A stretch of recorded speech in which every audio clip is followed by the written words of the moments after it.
ആനന്ദം, കാരുണ്യം, ഔദാര്യം. ആത്മപ്രകാശം സിദ്ധിച്ചവരെ എങ്ങനെയാണ് തിരിച്ചറിയുക? എന്തെല്ലാമാണ് അവരുടെ സവിശേഷതകൾ? ഒരാത്മാന്വേഷി മൗലയോട് ചോദിച്ചു.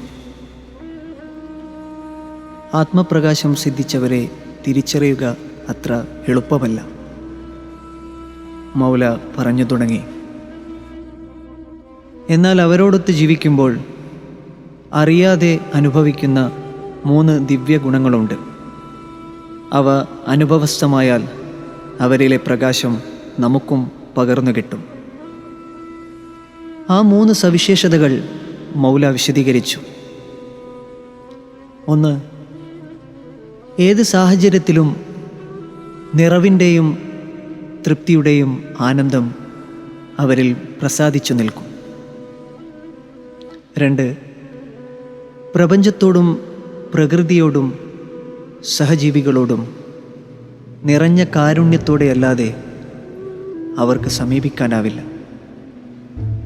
3. മറ്റുള്ളവർക്ക് നൽകുന്നതിൽ ആനന്ദം അനുഭവിക്കുകയും ആ ആനന്ദം പകർന്നു നൽകുകയും ചെയ്യുന്ന ഉദാരമതികളായിരിക്കും അവർ.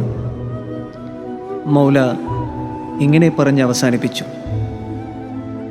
ചുരുക്കത്തിൽ ആനന്ദം, കാരുണ്യം, ഔദാര്യം എന്നീ ദിവ്യഗുണങ്ങൾ ആത്മപ്രകാശം സിദ്ധിച്ചവരിൽ ദൃശ്യമാകുന്നു.